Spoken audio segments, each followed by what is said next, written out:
में समागम के दौरान निःशुल्क नेत्र चिकित्सा, दंत चिकित्सा प्रदान की जाती है।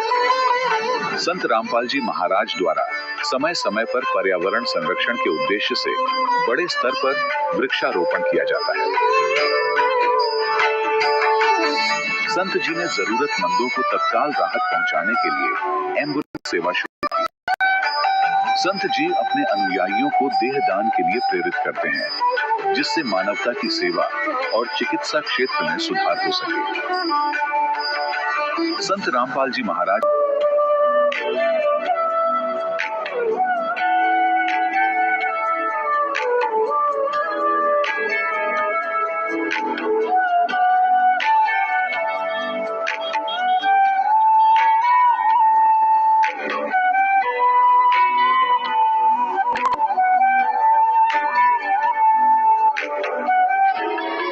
प्रभु राम देव भगवान अल्लाह खुदा ईश आदि नाम एक ही शक्ति के हैं। वो कैसा है, कहाँ है, कैसे मिलता है, किसने देखा है, ये प्रश्नवाचक चिन्ह पूर्ण रूप से हटाने के लिए अवश्य सुनिए जगत गुरु तत्वदर्शी संत रामपाल जी महाराज के अमृत वचन, सर्व पवित्र धर्मों के पवित्र शास्त्रों के आधार पर।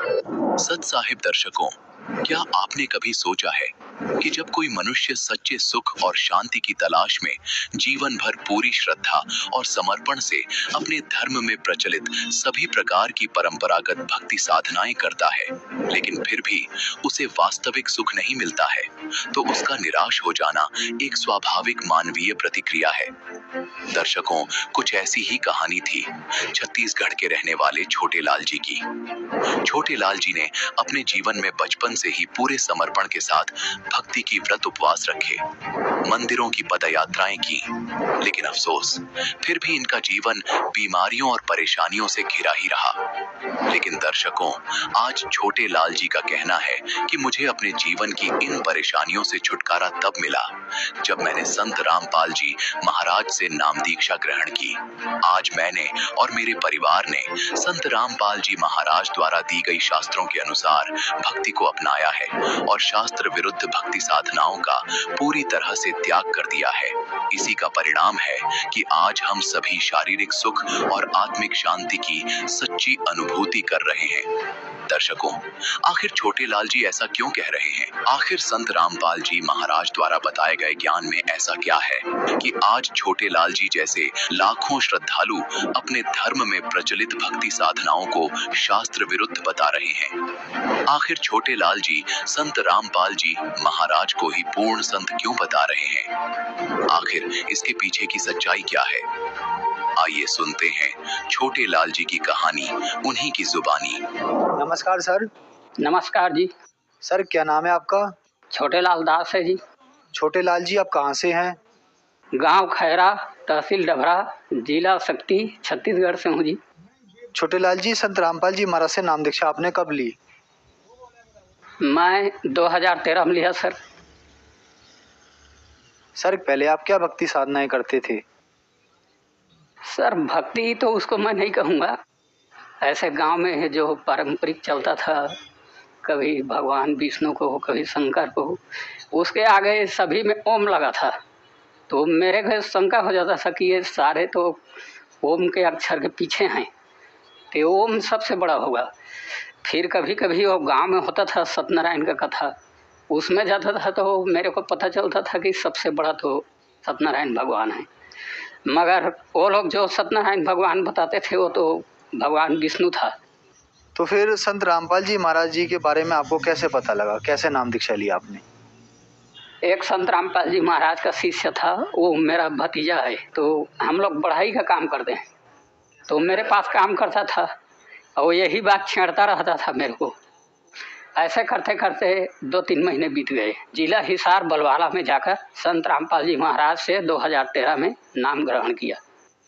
आपने संत रामपाल जी महाराज से नाम दीक्षा ली, तो क्या आपको भी लाभ हुए? लाभ तो बहुत हुए सर। मेरे बायां वाला किडनी खराब हो गया था, इसमें सुराग हो गया था, जिससे प्रोटीन बाहर आ जाती थी, जो पानी को छान नहीं पाता था, शरीर के ऊपर चढ़ा देता था। मेरा शरीर सारा सूज जाता था, बहुत मोटा हो जाता था, पानी पानी हो जाता था। तो मैंने संत रामपाल जी महाराज से अरदास लगाई, तो जवाब में आया धीरे धीरे ठीक हो जाओगे, भक्ति करो, मर्यादा में रहो। तो फिर मेरे को तकलीफ ज़्यादा होने लगा, तो रायगढ़ में मेरे को भर्ती किया। रायगढ़ में एक आर हॉस्पिटल है, वहाँ डॉक्टर रूपेंद्र पटेल जी MD मेडिसिन, उसके पास गया। तो वहाँ एक दिन तो ठीक था, दूसरे दिन मैं बेहोश हो गया वहाँ। और लोग बताते हैं कि आपको होश में तो आते आते 15 मिनट लग गए, तो कहते हैं आपकी मौत हो गई थी। उसी बीच मेरे को परमात्मा संत रामपाल जी महाराज ने दर्शन दिए और बोला बेटा ठीक हो जाएगा धीरे धीरे। ऐसे करके परमात्मा तो चले गए। फिर मेरे को उस डॉक्टर ने रायपुर रिफ़र कर दिया। तो रायपुर में हम लोग गए, श्री बालाजी हॉस्पिटल है, इसके आगे वहाँ मेरे को भर्ती किया, वहाँ ICU में रखा। उस टाइम मेरा ऑक्सीजन बहुत कम हो गया था। उसने बोला था बायोप्सी टेस्ट कराने के लिए, तो हम लोग गरीबी परिस्थिति के कारण नहीं करा पाए, हम लोग घर आ गए। फिर मैंने रायगढ़ में 3-4 डॉक्टरों के पास चक्कर काटे, तो डॉक्टरों के पास मैं जाता, 1-2 दिन तो सूजन ठीक रहता, फिर वही हाल हो जाता, बीमारी को मेरे पकड़ ही नहीं पा रहे थे वो लोग। फिर मैं हार करके फिर संत रामपाल जी महाराज से अरदास लगाया, तो वहाँ से जवाब आया जो डॉक्टर कहता है उसकी कहना मानो, जो कहता है वही करो। तो मैं रायपुर गया और वहाँ बायोप्सी करा ली। तो बायोप्सी का रिपोर्ट गया, बायोप्सी का रिपोर्ट आते आते 28 दिन लग गए। तो फिर मैंने डॉक्टर साईनाथ करके हैं, किडनी की डॉक्टर है, उसने जब मेरे को देखा तो छोटे लाल तू जिंदा है बोला। तो सर मेरे को क्या होना था? तो उसने बोला ऐसे बीमारी वाले तो 1 महीने से ज़्यादा नहीं जिंदा होते, तू तो 3 महीना बाद यहाँ आ रहा है।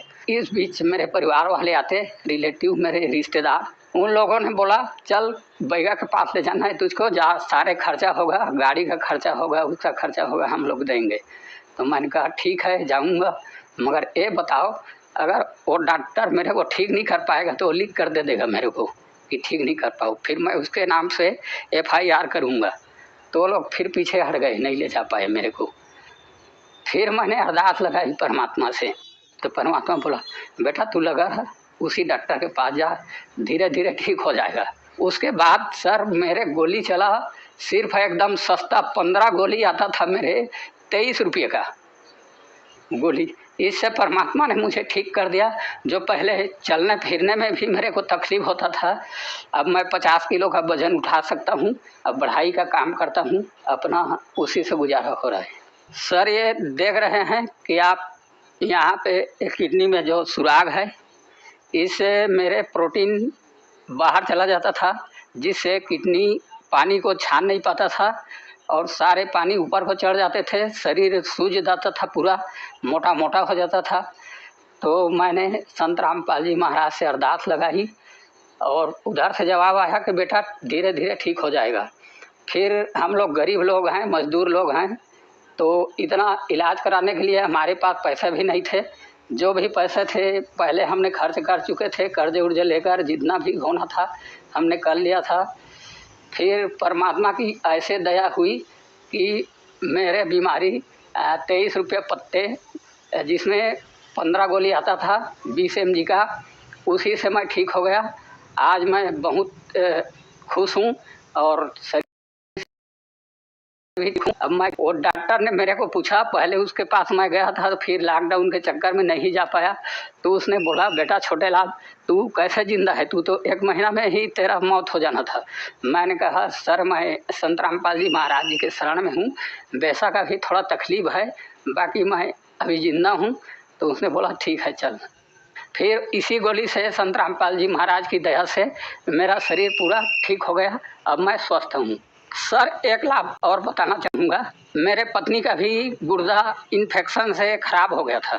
उसको मैंने रायगढ़ में नामी हॉस्पिटल है एक राजप्रिया करके, वहाँ राजकृष्ण डॉक्टर हैं जो उसके बीमारी को नहीं पकड़ पाए। वहाँ कम से कम 8 दिन रहा, उसने इस करके 25,000 हमारे खर्चा हो गए।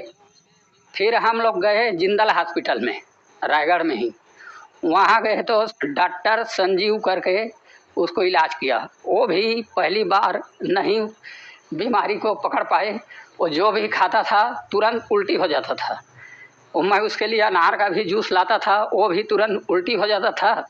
तो दोबारा फिर मैं गया, उस बार तो छुट्टी दे दिया उधर जिंदल से। फिर मैं दोबारा ले गया उसको। फिर उसका हालत बहुत ख़राब था, उसको मैंने इमरजेंसी में रख दिया। तो इमरजेंसी में उसने बोला, मेरे पत्नी ने बाद में मेरे से बोला कि एक बूढ़ा सा आदमी आया था, बोल रहा था मेरे को जाप कर ले, सुमरन कर ले, ठीक हो जाएगा करके। तो फिर उसको, उसके बाद वो भूल गई इसको। फिर उसको आईसीयू में भर्ती कर दिया। तो भर्ती कर दिया तो एक दिन मैं सोया परमात्मा से अरदास लगा रहा था, हे परमात्मा, मेरे 2 बच्चे हैं, अगर मेरे पत्नी को कुछ हो गई तो बच्चे को तो फिर मुश्किल हो जाएगा उसको पालन करना। एक लड़की है, एक लड़का है।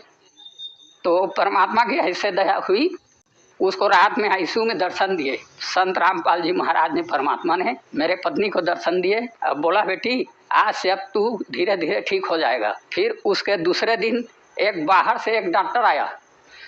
फिर उसने देखा उसको, उसका चेक करवाया, फिर खून का, पेशाब का।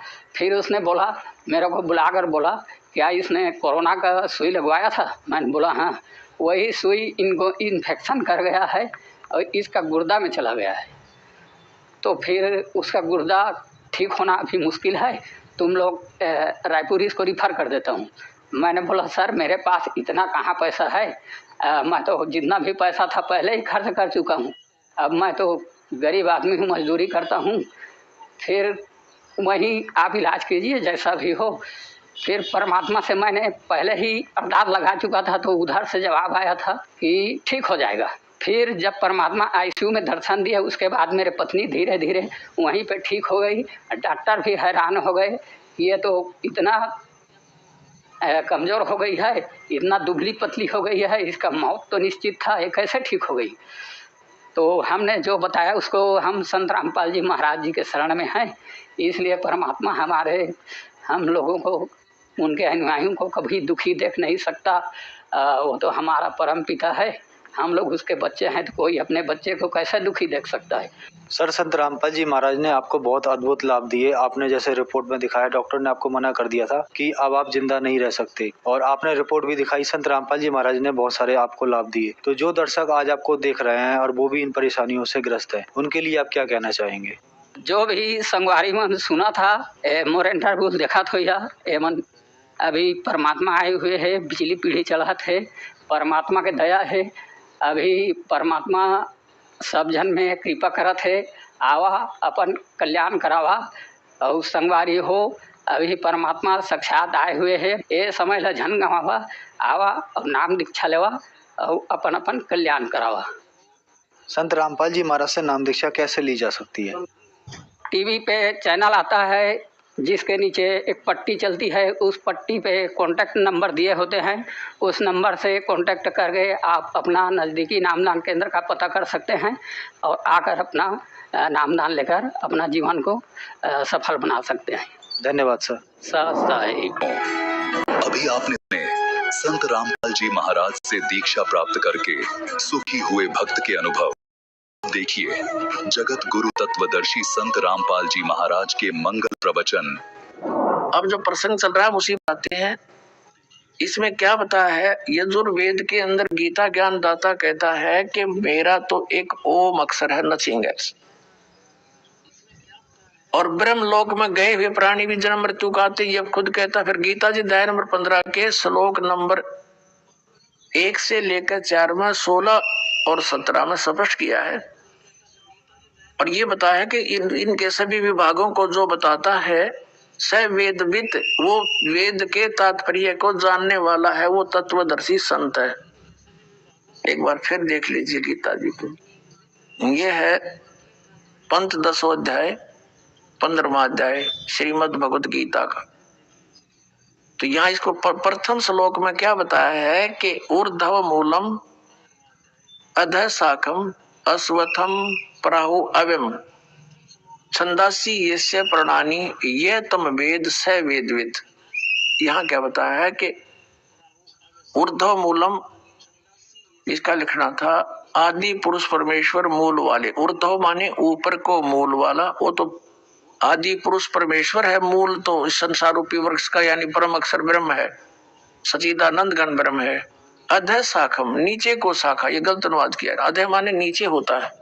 इन्होंने स्वयं ये अधः और अधः दो बार लिखा है, 2 नंबर श्लोक में पदर में दे के, और यहाँ अनुवाद किया इन्होंने। अधः माने नीचे, अधः माने नीचे, बिल्कुल ठीक किया है। यहाँ ये विचलित हो गए। हम फिर आगे 15 में दे के प्रथम श्लोक में इन्होंने ऊर्ध्व मूलम लिखना था, ऊपर को जड़ वाला, आदि पुरुष परमेश्वर रूपी ऊपर को जड़ वाला, ये समझो। और अधः शाखम, नीचे को शाखा वाला, ये संसार रूपी पीपल के वृक्ष को अविनाशी कहते हैं, वेद जिसके पत्ते कहे गए हैं, ये लिखना था। छंद सभी विभागों को जो बताए गए हैं उनको कहे गए हैं। तम माने उस संसार वृक्ष को, ये माने जो व्यक्ति मूल से लेकर पत्तों तक, जड़ से लेकर पत्तों तक तत्व से जानता है, स वेदवित, वह वेद के तात्पर्य को जानने वाला है, अर्थात वो तत्वदर्शी संत है। ये पहचान बता दी। अब यहाँ लिखा कि तत्वदर्शी संत के मिलने के पश्चात तीसरे श्लोक में लिखा है, गीता ज्ञान दाता कहता है पदर विद्या के तीसरे श्लोक में कि इसका ना तो कोई अंत है ना आदि, मुझे मालूम नहीं। इस संसार वृक्ष का स्वरूप जैसा कहा है वैसा यहाँ विचार काल में, यानी तेरे मेरे गीता जी के विचार विमर्श में, डिस्कशन में मैं नहीं बता पाऊंगा, क्योंकि इसका न ऐसा नहीं पाया जाता जो मैं नहीं बता पाऊंगा, क्योंकि न तो इसका आदि है न अंत, यानी इसको पता नहीं इसका, इसलिए कह रहा है। तथा इसकी ना अच्छी प्रकार कोई स्थिति है, ये स्वयं परिचित नहीं है। जिसने रचना रची है उसने तो ठीक बताया करके। इसलिए इस सुविरूढ़ मूलम यानी ऊपर के जो मूल भगवान के जो लोक हैं वो तो बिल्कुल अविनाशी है, इसलिए अति दृढ़ मूल वाले, ये वासना उसना नहीं। अश्वत्थ माने पीपल के वृक्ष को, इस सारे संसार के ज्ञान को, दृढ़ेन असंख्य शस्त्रेन छित्वा, संस्कृत पढ़ेंगे तब ये इनकी अंग्रेजी समझ में आओगी।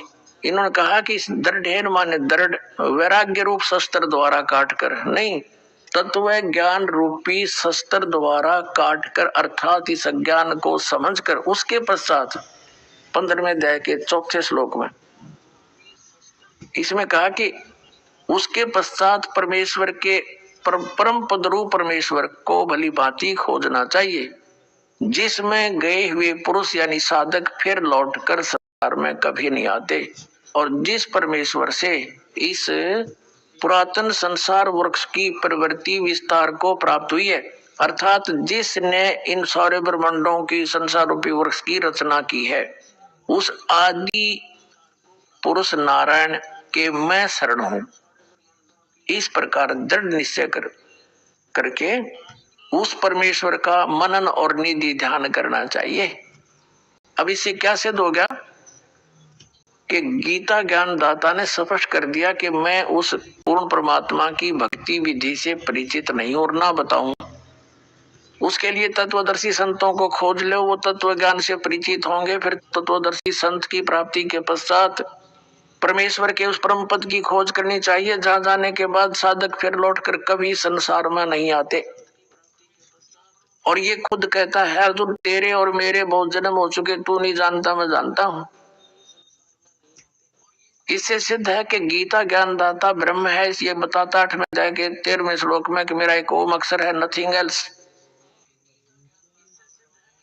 तो इस ओम नाम के जाप से जन्म मृत्यु सदा बनी रहेगी। इसलिए इसने कहा है कि उस परमात्मा की भक्ति कर, उस परम अक्षर ब्रह्म की भक्ति कर, उस तत्वदर्शी संत से ये ज्ञान प्राप्त कर। अपनात्मा प्रसंग आज का गीता जी अध्याय श्लोक नंबर 19 को समझने के लिए सब कुछ ये डिटेल बताई जा रही है। इतनी समझाने के बाद ये ज्ञान समझ में आओगा। इसके बाद गीता जी अध्याय नंबर 18 के श्लोक नंबर 62 में कहा कि अर्जुन तू सर्व भाव से उस परमेश्वर की शरण में जा जिसकी कृपा से तू परम शांति को और सनातन परम धाम को प्राप्त होगा। यानी जहां जाने के बाद फिर कभी लौटकर नहीं आते, वो सनातन यानी सदा रहने वाला अविनाशी स्थान, हम उसे सतलोक कहते हैं। वेदों में उसे रत धाम कहा है, सतलोक, सतधाम, सतलोक। और गीता जी में उसको शाश्वत स्थान, सदा रहने वाला, जिसका कभी एंड ना हो, उसको प्राप्त होगा। फिर तेरी जन्म मृत्यु कभी नहीं होगी। तो इससे सिद्ध हो गया कि उस ज्ञान को गीता ज्ञान दाता तथा वेद ज्ञान दाता नहीं जानता। और वेदों वाला जो ज्ञान है वही गीता जी के अंदर ही उसका संक्षिप्त वर्णन है। लेकिन कुछ अटकलबाजी इस काल भगवान ने स्वयं ला रखी है, वो ठीक नहीं, वो अलग पहचानी जाएगी सूक्ष्म वेद से।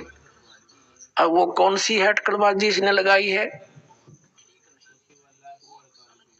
इसने गीता जी अध्याय नंबर 3 के श्लोक नंबर 4 से लेकर और 9 तक कहा कि अर्जुन, कर्म सन्यासी से कर्म योगी उत्तम है।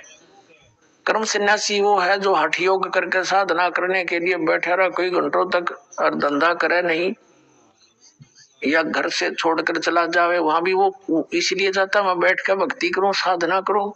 तो कहने का भाव ये है कि वहां बताया है कि यदि तू एक स्थान पर बैठा रहेगा और ऐसे हठ योग करेगा तो तेरा निर्वाह कैसे होगा, तेरा जीवन निर्वाह कैसे चलेगा। अर्थात ये नहीं करना, ये बिल्कुल सही है। क्योंकि ये ठीक क्यों? क्योंकि यजुर्वेद अध्याय नंबर 40 के श्लोक इसका प्रमाण है। ओम कर्तु समर किलबे समर कर्तुम समर। ओम नाम का जाप यानी मेरी साधना काम करते करते कर, विशेष कसरत के साथ कर, और मनुष्य जीवन का मूल कर्तव्य जान कर। गीता जी अध्याय नंबर 8 के श्लोक नंबर 1 में अर्जुन ने पूछा कि मालिक, हे भगवान, आपने 7वें अध्याय के गीता जी के 29वें श्लोक में जिस तत्व ब्रह्म के बारे में कहा कि उसको जानने के पश्चात प्राणी केवल जरा और मरण, जरा माने वृद्धावस्था के दुख से और मरण माने मृत्यु से ही छूटने का प्रयत्न करता है और कोई डिमांड नहीं रखता। तो 8वें अध्याय के प्रथम श्लोक में पूछा वो किम तत्व ब्रह्म। 8वें अध्याय के 3रे श्लोक में गीता ज्ञानदाता ने कहा वो परम अक्षर ब्रह्म है, वो उससे अन्य है गीता ज्ञानदाता से। तो फिर 8वें अध्याय के 5 और 7 में अपनी साधना बताई है कि, और 8वें अध्याय के 13 में कि मेरा वो मंत्र है, इसका अंतिम सांस तक जो सिमरण करता हुआ जाता है वो मुझे प्राप्त, उसको वो परम गति होती है जो ओम से मिलती है। और 5वें और 7वें में 8वें अध्याय के में कहता है कि तू हर समय में युद्ध भी कर और मेरा चिंतन भी कर। यानी काम करते करते ही साधना कर सकते हैं, करनी है, या हठ योग करने की आवश्यकता नहीं इसमें। और फिर इसने 6ठे अध्याय के 10 से लेकर 15 तक के अड़ंगा अड़ाया है, वो इसने अपनी सोच ठोक दी। तो वो देखो, अगर हम गीता अध्याय नंबर 6 के श्लोक नंबर 10 से लेकर 15 वाले को सही मानेंगे तो ये 3रे अध्याय का जो है 3 से लेकर के 9 तक का ये ज्ञान गलत हो जाता। उसमें क्या कहा इसने 6ठे अध्याय के 10 से लेकर 15 में कि एक विशेष आसन हो, नीचे कुशा बिछी हो, ऊपर मृगशाला हो, उसके ऊपर कपड़ा हो, आसन घना ना ऊंचा हो ना नीचा हो, और नाक के अगले भाग पर ध्यान रखे और नो साधना करे, तो हठ योग हो गया। तो ये इसकी अपनी सोच है, ये वेद ज्ञान, तो इसका ग्रहण नहीं करना है। बाजियां हैं ये तो है वेद ज्ञान विपरीत। तो वो अब कैसे निर्णय होगा? वेदों से हम निर्णय करेंगे, वेदों में क्या लिखा है। और फिर सूक्ष्म वेद इज द मास्टर की, जो कबीर परमात्मा ने सच्चिदानंद घन ब्रह्म ने जो ज्ञान दिया है अब कमल से बोलकर आकर के, मैं ये सभी ज्ञानों का, सभी धार्मिक अनुष्ठानों का यथार्थ ज्ञान है, तो उससे भी तुलना करें। तो अब इस अज्ञान को कति छाण के कपड़ छाण कर देंगे 2-3 बार, और बिल्कुल जैसे शुद्ध देसी घी बनाते हैं, कहते हैं 2 बार ता रखा, ये दुताया घी है, ये कभी बिल्कुल प्योर है, तो प्योर कर दिया दास ने संतोष को।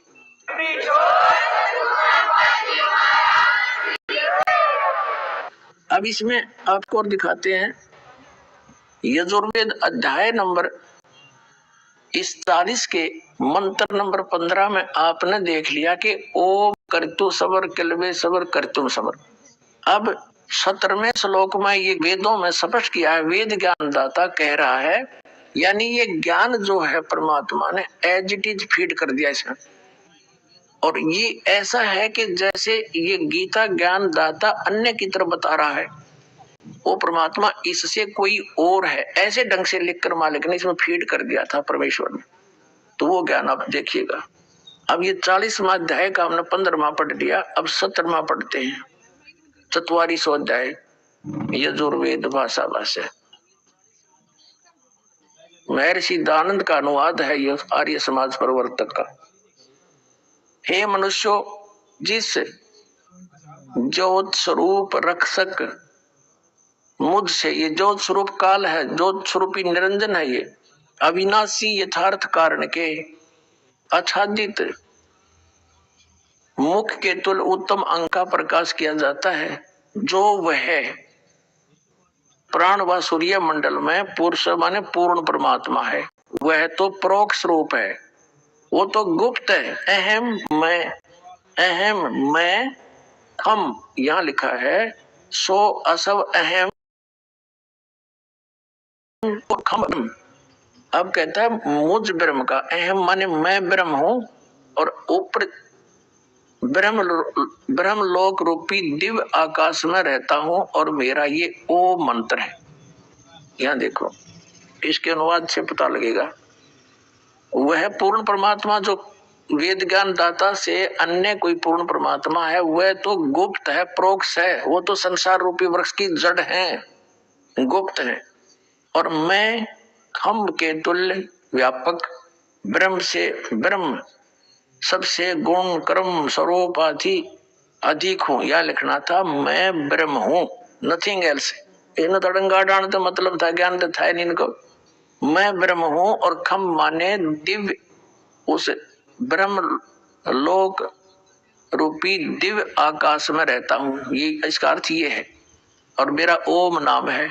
इसने कितने इसके ओम नाम का लिखा है, इसका लिखा है मैं तो सबका रक्षक हूँ, अधिक हूँ, सबसे अधिक हूँ। इन्होंने कहा मैं ब्रह्म हूँ, ये लिखना था।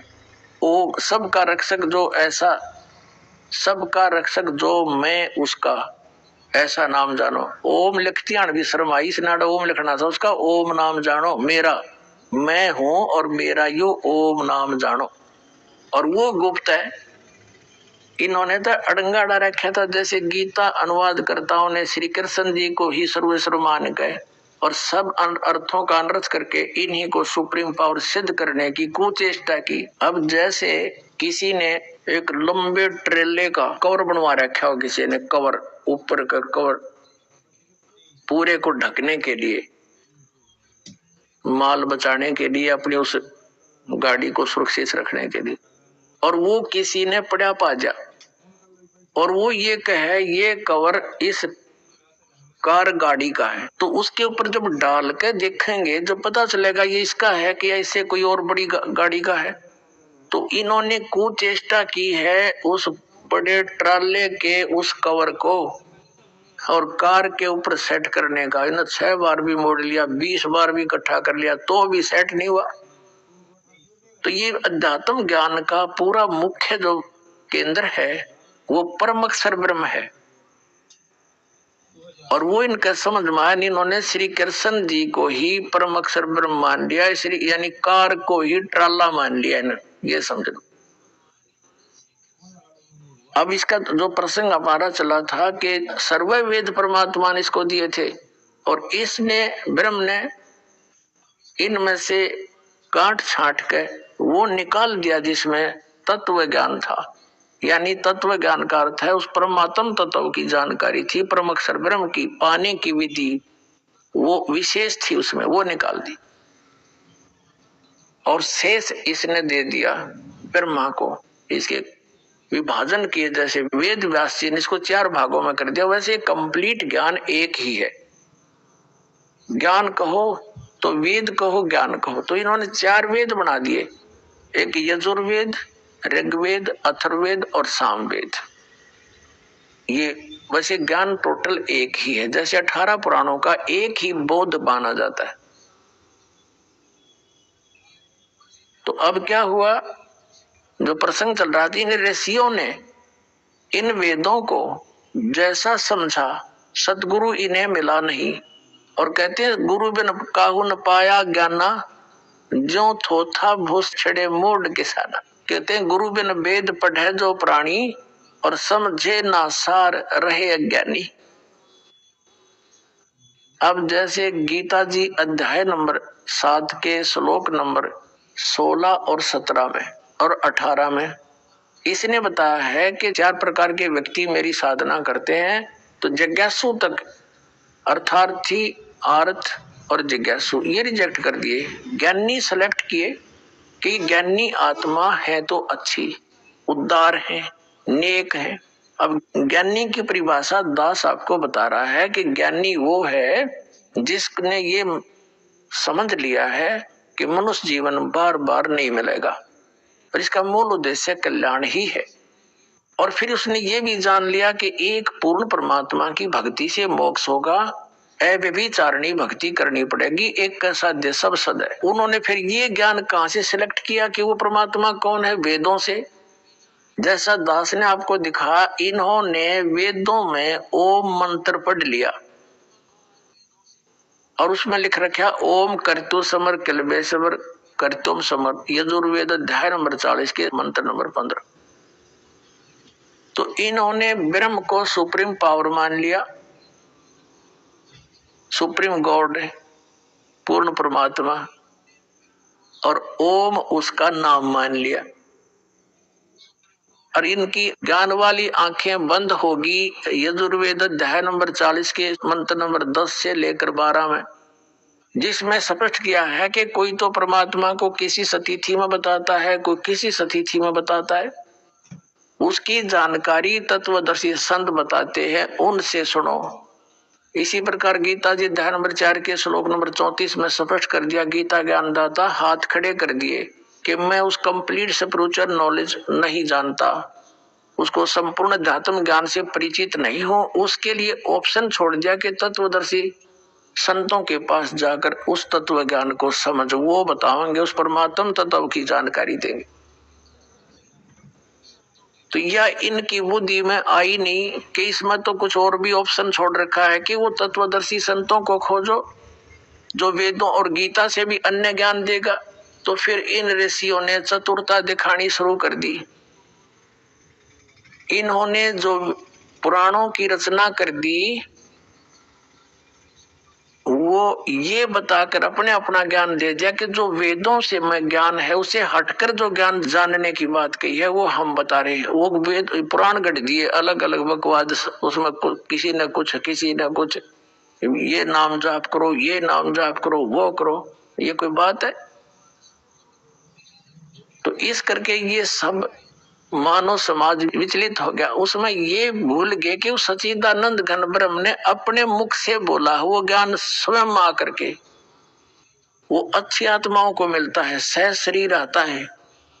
तो वो ज्ञान इनकी पुराणों से, वेदों से, गीता से, उपनिषदों से भिन्न है, जो गॉड गिवन स्पिरिचुअल नॉलेज यानी उस परमात्मा द्वारा दिया गया आत्म ज्ञान,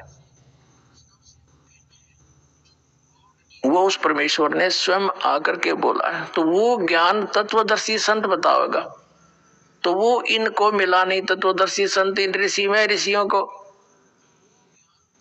इसलिए गीता ज्ञानदाता 7वें अध्याय के 18वें श्लोक में कहता है कि मेरी जो साधना है, मेरी जो गति है, यानी ओम नाम का जाप ब्रह्म का है और ओम नाम के जाप से ब्रह्म प्राप्ति है, या इसकी गति है।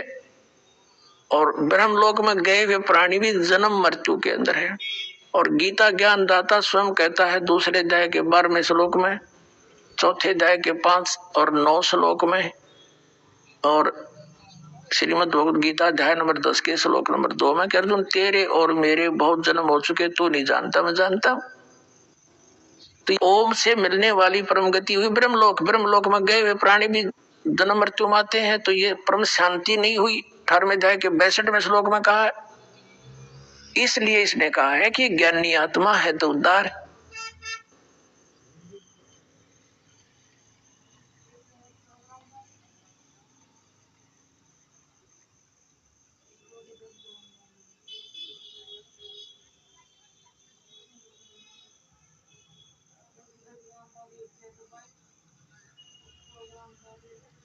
है तो उद्धार। ये ज्ञानी आत्मा है तो उद्धार, यानी नेक समर्पित परमात्मा पर से शीश भी चला जाओ, शरीर भी खत्म हो जाए, उन्होंने परवाह नहीं की, लेकिन ये कहता है ये मेरे वाली अनुत्तम गति, अनुत्तमा गति, अनुत्तमा माने घटिया से घटिया गति में, व्यर्थ की साधना में आस्थित रहे।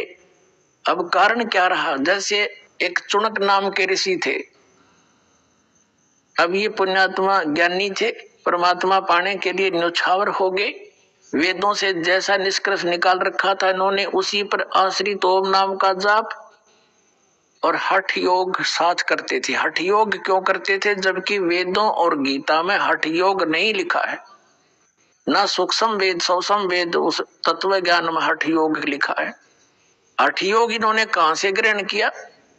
जब ब्रह्मा जी कमल के फूल पर विराजमान थे तो इस काल भगवान ने, सरपुरुष ने आकाशवाणी कर दी कि तप करो तप करो। ब्रह्मा जी ने लिखा है कि मैंने 1000 वर्ष तक तप किया, फिर कहा सृष्टि करो। अब ब्रह्मा जी ने जान लिया अपने अनुभव से कि ये आकाशवाणी परमात्मा की है, क्योंकि इन्होंने पता ही नहीं, ना ब्रह्मा जी को, ना विष्णु जी को, ना शिव जी को, आत्म ज्ञान है नहीं इनके पास। तो इन्होंने अपनी सोच से मान लिया कि आकाशवाणी परमात्मा ने की है। कबीर परमेश्वर जी कहते हैं 3 देव को ये तीनों दावे, निरंजन का वो पार नहीं पावे। आज तक ये अपने पिता की खोज नहीं कर सके, वो नहीं मिला इन्हें, अब न जाना सतलोक में से बहुत दूर है।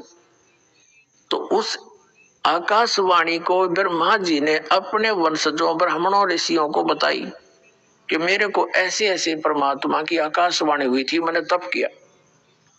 तो उस तप को ये भी करने लगे साथ में हठ योग, और ओम नाम ले लिया वेदों से, दोनों का खिचड़ी बना ली, दोनों को मिलाकर लगे साधना करने। तो इससे क्या होता है? हठ योग और ओम नाम के जाप से सिद्धियां आ जाती हैं। ओम नाम के जाप से ब्रह्मलोक प्राप्ति होती है, वहां गए प्राणी फिर जन्म मृत्यु में आते हैं, फिर 84 लाख योनियों में भी जाना पड़ता है। और जो हठ योग है इससे सिद्धियां आ जाती है। उस चुनक ऋषि ने परमात्मा प्राप्ति अर्थ अपना समर्पित हो गया, हजारों वर्षों तक बैठा रहा, शोक का कांटा हो गया। अब परमात्मा तो मिला नहीं, क्योंकि इन्होंने, इसलिए वेदों में तो लिखा है कि परमात्मा साकार है, नर आकार है, मनुष्य दृश्य है, राजा के समान देखा जाता है, ऊपर सिंहासन में एक गुम्मट के अंदर बैठा है और राजा जैसा देखने योग्य नर आकार है, वहां से चलकर आता है सहशरीर और हमें ज्ञान देता है, अच्छी आत्माओं को मिलता है, एक कवि की तरह आचरण करता है वो परमात्मा, वेदों में लिखा है। लेकिन इनकी जो सोच बनी रही, इन्होंने पाया नहीं भगवान, इसलिए इन्होंने अपनी अनुभव से लिख दिया कि परमात्मा निराकार है, उसका प्रकाश प्रकाश देखा जाता है। अरे भगवान बिना प्रकाश किसका देखोगे? तो सूर्य का प्रकाश देखा जाता है, सूर्य ने निराकार बताया, कितना बुद्धिमान और आंखें हैं उसके, अंधा दे सकता है ऐसी स्टेटमेंट, ऐसा ज्ञान कि सूर्य तो है नहीं, सूर्य का प्रकाश देखा जाता है। तो परमात्मा प्रकाश में है, मनुष्य दृश्य है, उसका एक रोमकूप में करोड़ सूर्य करोड़ चंद्रमा मिला दे, इतना रोशनी है मालिक की। इन ऋषियों ने, कबीर साहब कहते हैं, खोजत खोजत था किया, अंत कह दिया निराकार। खोजते खोजते थक गए, लास्ट में कह दिया बेचून, क्यों? तो निराकार है। तो इन्होंने अपने उपनिषद जो उपनिषद क्या है, जैसे कठोपनिषद है, मांडुक्य उपनिषद है, ये इन ऋषियों का अनुभव है। जैसा इन्होंने वेदों को समझा और फिर उस जो इन्होंने अपना अनुभव भक्ति से किया वो सारा उसके अंदर लिखा है। जैसे एक सत्यार्थ प्रकाश है इस कलियुगी महर्षि दयानंद का अनुभव, ये बताता परमात्मा निराकार और वेद बताते परमात्मा साकार। तो ये उपनिषद बन जाता अगर इसकी समय पर पोल ना खुलती। थे लोगों ने, महापुरुषों ने, भक्तों ने वेदों को पढ़ना छोड़ दिया और इन उपनिषदों को पढ़ना प्रारंभ कर दिया जो किसी ऋषि का अनुभव है। तो उसमें उन्होंने ये सोचा कि इन महर्षियों ने वेदों को सही समझा है, अपना अनुभव किया है, हम वेदों को नहीं पढ़ सकते, उनका सारांश इन उपनिषदों में है, तो हमने इन उपनिषदों को पढ़ना प्रारंभ कर दिया। हम अपने मूल पाठ को भूल चुके थे और हमने ये मान लिया कि इन महापुरुषों ने, ऋषि महर्षियों ने वेदों को और भगवान को सही जाना है। इन कख भी ना जाना है तो अध्यात्म ज्ञानहीन थे, नेत्रहीन थे। इनके विषय बताया परमात्मा ने, मोती मुक्ता दर्शत नाही ये जगह सब अंधरे, दिक्कत के नैन चश्मिन का फेरा मोती आप अंधरे। इनको परमात्मा ने बताया है कि तुमने ये विद्वान दिखाई देते हैं क्योंकि एक संस्कृत भाषा जानते हैं। संस्कृत एक भाषा के जानने मात्र से विद्वान नहीं होता। उसको इंग्लिश भाषा नहीं आती है तो इंग्लिश में अविद्वान हुआ, काय का विद्वान हुआ फिर वो। और परमात्मा कबीर जी हर भाषा को समझते हैं, वो पूर्ण परमात्मा है, वो पशु पक्षियों की भाषा भी जानते हैं, अनमुनशान की तो बात ही छोड़ दो। और उसको ये अविद्वान कहा करते थे, वो क्यों तो अविद्वान है, संस्कृत नहीं जानता, क्या जाने वेदों के बारे में। वेद बताई उसके बारे में रहे। कबीर साहब कहा करते वेद मेरा भेद है और मैं ना वेदन के माही, और जौन वेद से मैं मिलूं वो वेद जानते नहीं। कबीर परमेश्वर ने कहा था कि ये वेद मेरी जानकारी दे रहे हैं, लेकिन इन वेदों में वर्णित विधि से मेरी प्राप्ति नहीं हो सकती, इसलिए मैं ना वेदन के माही और जौन वेद से मैं मिलूं उस तत्व ज्ञान से। ये चारों वेद जानते नहीं, इनमें वो वर्णन नहीं है उस ज्ञान का, उस वेद का जो जिससे परमात्मा मिले। तो वो परमात्मा ने स्वयं आकर बोला है कबीर वाणी के माध्यम से। अब ये चुनक नाम का ऋषि था, इसने हठ योग किया। जैसा इन्होंने वेदों को समझा, हजारों वर्ष लगा रहा, परमात्मा तो मिलना नहीं था, ये एटम बम बन जाते, सिद्धियां आ जाती इनमें। और इतना प्रसिद्ध हो गया ये सिद्धियों में कि इसके आगे बड़े बड़े सिद्ध पुरुष भी नतमस्तक होने लगे इसकी सिद्धि देख कर। एक मानधाता चक्रवर्ती राजा था। चक्रवर्ती का अर्थ होता जिसका पूरी पृथ्वी पर शासन हो, और छोटे छोटे राजाओं को वो अपने अधीन कर लेता था। और वो राजा लोग फिर उस सम्राट को, चक्रवर्ती राजा को टैक्स दिया करते थे, उसके नौकर समझो एक। और वो राजा क्या करता था, एक वर्ष में या 2 वर्ष में, 3 वर्ष में एक अश्वमेध यज्ञ किया करता था। एक घोड़ा छोड़ देता था, अपना पर्सनल हॉर्स, अपना निजी घोड़ा। अभी आपने सुने संत रामपाल जी महाराज के मंगल प्रवचन। आइए अब सुनते हैं संत रामपाल जी महाराज से नाम दीक्षा लेकर सतभक्ति करके अद्भुत लाभ प्राप्त करने वाले अनुयायी के विचार।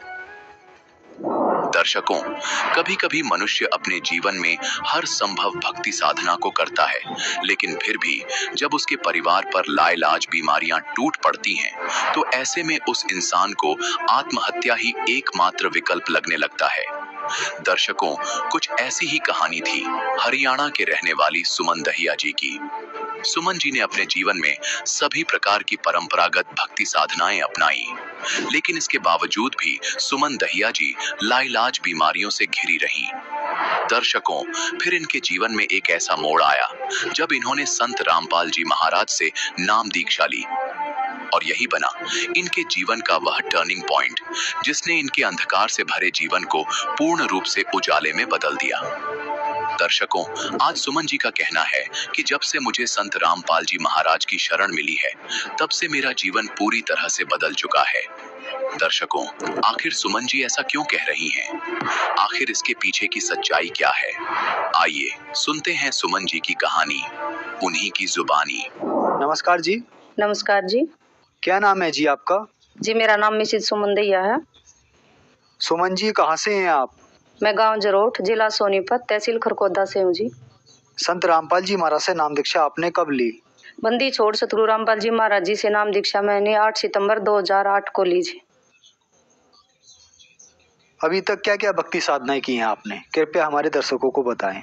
नाम दीक्षा लेने से पहले मैं संतोषी माता की भक्ति किया करती थी और गुड़गांव में शीतला माता है, वहाँ भी जाया करती थी। और गांव में एक लाल बाबा है, वहाँ भी पूजा किया करते थे, लेकिन उन पूजाओं से मेरे को कोई भी लाभ नहीं हुआ। क्या लाभ चाहिए था आपको? मेरा छोटा बेटा बहुत बीमार रहता था, मैं उसी की टेंशन में लगी रहती थी कि कहीं से इसको आराम हो जाए, कहीं से आराम हो जाए, लेकिन इसको कहीं भी आराम नहीं हो रहा था। क्या परेशानी थी आपके बेटे को? मेरा बेटा जब 1.25 महीने का था तो उसको दौरे पड़ते थे, दिन में 3 बार 4 बार ऐसे दौरे पड़ा करते थे। मैं 3-4 बार उसको मेडिकल में लेके जाती थी। यहाँ सोनीपत में मित्तल हॉस्पिटल है, वहाँ भी मैंने दिखाया, दिमाग का टेस्ट भी उसका करवाया। जब 1.25 महीने का था तो उसकी रीढ़ की हड्डी का पानी भी निकाल लिया था डॉक्टरों ने, लेकिन उसकी बीमारी का कुछ भी पता नहीं लग रहा था। और मैं इतनी ज़्यादा परेशान हो गई थी कि इन देव देवताओं की भक्ति करके, भूतों को पूज के, मंदिरों में जाके मैं बहुत परेशान हो गई थी और नास्तिकता की तरफ मैं चली गई थी। भगवान में विश्वास मेरा बिल्कुल भी नहीं रहा था। मेरी यूट्रस में प्रॉब्लम थी और मेरे से बैठा नहीं जाता था, नहीं मैं वजन उठा सकती थी। मेरे गर्दन में सर्वाइकल था, ना वो कहीं ठीक हो रहा था। मेरी डिश में भी प्रॉब्लम थी, वो भी कहीं ठीक नहीं हो पा रही थी। मैं इन परेशानियों को बहुत ज़्यादा झेल कर तंग आ चुकी थी और देव देवताओं से मेरा विश्वास बिल्कुल उठ चुका था। तो फिर संत रामपाल जी महाराज जी के बारे में आपको कैसे पता लगा? संत रामपाल जी महाराज जी के बारे में मुझे ऐसे पता लगा, मेरे पति आर्मी में जॉब करते थे तो वहाँ उन्हें एक भगत मिला था, मंजीत नाम था उनका। उन्होंने उनको ज्ञान गंगा बुक दी और परमात्मा संत रामपाल जी महाराज जी के बारे में उनको ज्ञान समझाया। वेदों में ये लिखा है, कबीर परमात्मा पूर्ण भगवान है ये, और हमारे गीता में भी प्रमाण है, वेदों में भी प्रमाण है। उन्होंने सीडी भी दी उनको, तो भगत जी ने बुक भी पढ़ी और सीडी भी देखी, तब परमात्मा का उन्हें ज्ञान हुआ। 3 महीने में उन्होंने परमात्मा का पूरा ज्ञान समझ लिया और जब वो घर पर आए उन्होंने बताया कि ऐसे ऐसे पूर्ण परमात्मा संत रामपाल जी महाराज जी के रूप में आए हुए हैं, हम उनसे नाम दीक्षा लेंगे तो हमें बहुत सारे लाभ हो सकते हैं, हमारा बेटा भी ठीक हो सकता है। तो फिर संत रामपाल जी महाराज से नाम दीक्षा लेने के बाद क्या आपकी परेशानियां ठीक हुई? हाँ जी, बंदी छोड़ सतगुरु रामपाल जी महाराज जी से नाम दीक्षा लेने के बाद मेरे को बहुत सारे लाभ हुए, जो मैं आपको बताना चाहूंगी। पहला, जो मेरा बेटा बहुत ज्यादा बीमार रहता था, संत रामपाल जी महाराज जी से मैंने प्रार्थना लगाई बरवाड़ा में जा करके, गुरु जी ये बहुत बीमार रहता है, परमात्मा मैं इससे बहुत तंग आ चुकी हूँ, इसे या तो आप अपनी शरण में ले लो परमात्मा, और या इसे ठीक कर दो परमात्मा। तो गुरुजी ने कहा कि बेटा इसको कुछ नहीं होगा, ये ठीक हो जाएगा, भगत है भक्ति करेगा। तो पूर्ण परमात्मा संत रामपाल जी महाराज जी ने मेरे बेटे को आशीर्वाद दिया और 2008 से मेरे बेटे को मैंने आधी भी टैबलेट नहीं दी, मेरा बेटा बिल्कुल ठीक है परमात्मा संत रामपाल जी महाराज जी की दया से। उसको दौरे पड़ते थे, उसको 3-4 बार मेडिकल में दिन में लेके जाना पड़ता था, उसकी आंखें ठहर जाती थी, मुंह से जगूड़ आते थे और हाथ एक पैर ऐसे झटके देने लगता था। तो उसकी कंडीशन देखकर मैं बहुत ज्यादा घबरा जाती थी। 1.25 महीने की एज में मेरे बच्चे को इतनी ज्यादा तकलीफ होती थी, उसको देखकर मेरी आत्मा ऐसे बहुत ज्यादा दुखी होती थी।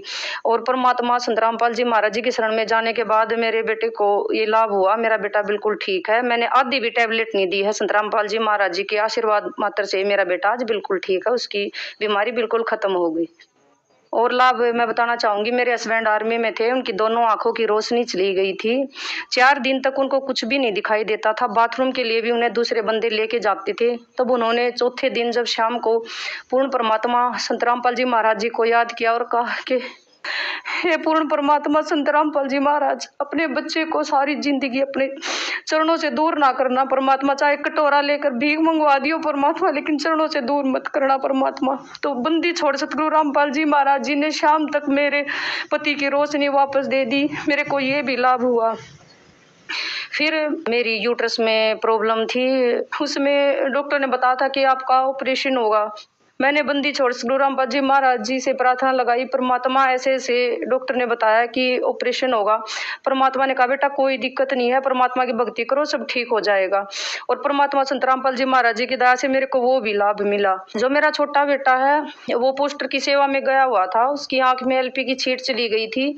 एक छींट बाहर की तरफ लगी और एक आंख में चली गई। जो बाहर की तरफ लगी उसमें तो चेहरा जल गया, और जो आंख के अंदर चली गई थी वो परमात्मा संत रामपाल जी महाराज जी से प्रार्थना लगाई कि परमात्मा आपका बच्चा है ऐसे ऐसी सेवा में गया हुआ था, आंख में छींट लग गई। परमात्मा ने कहा कोई बात नहीं बेटा, बेटा ठीक हो जाएगा, 2 दिन सेवा में आ जाएगा, परमात्मा दया करेंगे। 2 दिन की सेवा में बेटा गया, परमात्मा की दया से मेरा बेटा बिल्कुल ठीक, आंख में कोई भी प्रॉब्लम बिल्कुल भी नहीं है, वो बिल्कुल ठीक है। एक बार एक लाभ और बताऊंगी मैं आपको। हम सोनीपत से आ रहे थे मेरे हस्बैंड और मैं, तो पीछे से वैन आ रही थी। वैन ने ऐसी टक्कर मारी कि हमारी बाइक उरली साइड से सड़क के परले साइड जाकर गिरी। मैं बेहोश हो गई, मेरे को कुछ नहीं पता कि मेरे को किसने उठाया। खेत में से कोई टूबल लगा रहा था, उसने आके बताया कि आपको हम लोगों ने उठाया था। और हमें ऐसा लगा था कि इस रोड पर बहुत ज्यादा मौतें होती हैं, और ये भी आज 2 मौत हो गई। लेकिन परमात्मा ने बंदी छोड़ सतगुरु रामपाल जी महाराज जी ने हमारी रक्षा की। वो बता रहे थे कि जब तक आप रोड पर पड़े रहे, कोई साइकिल तक भी इस रोड पर नहीं आई, परमात्मा ने वहां भी हमें जीवन दान दिया। और एक बार मेरे को 2 बैटरों के इन्वर्टर ने पकड़ लिया था, और मैं अकेली ही थी, छोटा बेटा था मेरा। उसने कहा मम्मी समरसेबल चलाना है, आप ये प्लग लगा दो। मैंने मैन प्लग निकाल दिया जो इन्वर्टर का होता है, मेरे को वहीं बिजली ने पकड़ लिया। और परमात्मा ने उस बेटे को चौखट के बाहर ऐसा बांध दिया जैसे अंदर आने ही नहीं दिया। उसकी भी जान भगवान ने बचाई। अगर वो अंदर आ जाता और मेरे को छूता तो शायद वो भी मर जाता। परमात्मा ने मेरे को प्रेरणा करी कि बेटा नाम सुमरण कर। जब मैं नाम सुमरण करती तो मेरे को बिजली जो पकड़ रखा था उसका असर नहीं होता था, लेकिन जब मैं बंद हो जाती तो मेरे को फिर ऐसे जैसे शरीर से सब कुछ खींच देती है बिजली, ऐसा महसूस हो रहा था। संत रामपाल जी महाराज ने फिर प्रेरणा करी कि बेटा आवाज लगा कि मेरे को बिजली ने पकड़ लिया। मैंने तेज तेज आवाज लगाई, बेटा भागा गया पड़ोस में और बोला कि मेरी मम्मी को बिजली ने पकड़ लिया है। तो हमारे घर में जो मिस्त्री काम कर रहा था वो भागा आया और गुरुजी के फोटो की तरफ देखकर बोला कि मैं क्या करूं, इस लड़की को बिजली ने पकड़ लिया। क्योंकि 2 महीने पहले उस मिस्त्री ने भी बंदी छोड़ सतगुरु रामपाल जी महाराज जी से नाम दीक्षा ले ली थी। तो वो बोल रहा था कि मेरे को ऐसी प्रेरणा हुई कि नीचे देख। उसने नीचे देखा, नीचे डोरी पड़ी हुई दिखी, उसने उस पर लात मारी तो वो डोरी टूट गई। परमात्मा बंदी छोड़ सतगुरु रामपाल जी महाराज की दया से मेरी वहां भी जान बची। और 2 बार मैं जिन्ने में से गिरी, मेरे को पता ही नहीं चला मैं कैसे गिर रही हूँ। बंदी छोड़ सतगुरु रामपाल जी महाराज ने वहां भी मेरी जान बचाई। ऐसे ऐसे बहुत सारे लाभ हैं। मैं आप कैमरा पकड़े पकड़े थक जाओगे। मैं सुबह से शाम तक अगर परमात्मा बंदी छोड़ सतगुरु रामपाल जी महाराज के लाभ गिनाने शुरू करूँ तो नहीं गिनवा सकती। पूर्ण परमात्मा ने इतने लाभ हमें दिए हैं जी। एक बार मेरे को बहुत ज्यादा चक्कर आ रहे थे।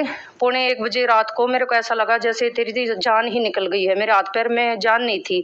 मैंने टेस्ट करवाया तो बताया कि आपके दिमाग में पानी है।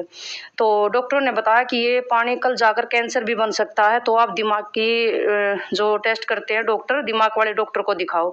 तो मैंने मानसरोवर हॉस्पिटल है रोहतक, मैंने वहां दिखाया। तो डॉक्टर ने बताया, ऐसा लग रहा था जैसे वहाँ डॉक्टर नहीं मेरे बंदी छोड़ सतगुरु रामपाल जी महाराज जी आ गए हों। बोला कहाँ पानी नहीं होता शरीर में, कोई गोली दवाई नहीं खानी है, घर जाओ और टेंशन छोड़ दो, कोई दिक्कत नहीं है। और आज तक 4 साल हो गए, कहाँ गया वो दिमाग का पानी। मेरे बंदी छोड़ सतगुरु रामपाल जी महाराज जी ने वो भी मेरा कष्ट काट दिया। आज मैं बिल्कुल ठीक हूँ, आपके सामने हूँ। परमात्मा की दया से मेरे को बहुत लाभ हुए हैं। और एक और लाभ अभी बताऊंगी मैं, 10 दिन पहले का ही। मेरे बड़े बेटे का सिलेक्शन नेवी में गुरुजी ने कर दिया है। इतनी बड़ी दया मेरे बंदी छोड़ सतगुरु रामपाल जी महाराज जी ने हम पर की है कि हम सोच भी नहीं सकते थे। हम नीचों पर इतनी दया की है पूर्ण परमात्मा संत रामपाल जी महाराज जी ने। मेरे पति नाम लेने से पहले दारू पिया करते थे, मांस खाया करते थे, क्योंकि आर्मी में होने के कारण वो वहाँ तो ये सब चलता ही है, मांस मिट्टी दारू वगैरह, तो सब कुछ किया करते थे। लेकिन जिस नाम दीक्षा मिली परमात्मा की, उन्होंने अपने घर में किसी को मतलब बीड़ी सिगरेट मतलब पीने से भी मना कर दिया। और जो कोई आता है तो उनको हाथ जोड़कर मना कर देते कि भी नहीं, हमने नाम दीक्षा ले रखी है, हमारे घर में बीड़ी सिगरेट पीना बिल्कुल मना है। परमात्मा की दया से वो भी मेरे को लाभ मिला। जब आपने संत रामपाल जी महाराज से नाम दीक्षा ली तो क्या देवी देवताओं की पूजा छोड़ दी? देवी देवताओं की पूजा हमने नहीं छोड़ी, क्योंकि कहते हैं कि देवी देवताओं की भक्ति परमात्मा छुड़वाते, लेकिन नहीं, लेकिन हमारे संत रामपाल जी महाराज विधिवत उनकी भक्ति बताते जिनसे हमें लाभ होता है। लेकिन पहले जो हम भक्ति करते थे उनसे हमें कोई लाभ नहीं होता था। हमारे वेद पुराण गीता शास्त्रों के अकॉर्डिंग परमात्मा ज्ञान देते हैं, उनसे हमें लाभ होता है। पहले हमें मनमाना आचरण करते थे, उनसे हमें लाभ नहीं होता था। जैसे कि पहले आपने बताया कि आप पे बहुत ज्यादा परेशानियां आई, आपका बच्चा जो बीमार हुआ था उसको लेकर आप कई जगह गए, आपका फिर देवी देवताओं से विश्वास उठ गया और आपने उनकी भक्ति छोड़ दी। लेकिन संत रामपाल जी महाराज से नाम दीक्षा ली तो संत रामपाल जी महाराज ने भी देवी देवताओं की भक्ति दी आपको, तो उनसे कैसे लाभ हो गया? वो जी शास्त्रों में प्रमाण है, शास्त्रों से प्रमाणित भक्ति जो हम करेंगे तो हमें लाभ मिलेंगे, और उनके जो विपरीत करेंगे तो हमें लाभ नहीं मिलेंगे। शास्त्रों के अकॉर्डिंग हमें भक्ति मिली और उसी से हमें परमात्मा की दान से ना लाभ मिला। बंदी छोड़ सतगुरु रामपाल जी महाराज जी ने जो भक्ति हमें दी है वो सत्य भक्ति है और प्रमाणित है। जो श्रद्धालु आज आपको टीवी पर देख रहे हैं और वो भी संत रामपाल जी महाराज से नाम दीक्षा लेना चाहते हैं, जोड़ना चाहते हैं, तो उनको क्या करना होगा? जो श्रद्धालु आज मुझे देख रहे हैं, मैं उनसे हाथ जोड़कर प्रार्थना करना चाहूंगी कि बंदी छोड़ सतगुरु रामपाल जी महाराज जी से नाम दीक्षा ले और अपने जो जीवन में कष्ट है उनसे मुक्ति पाए। धन्यवाद जी। सत साहिब जी।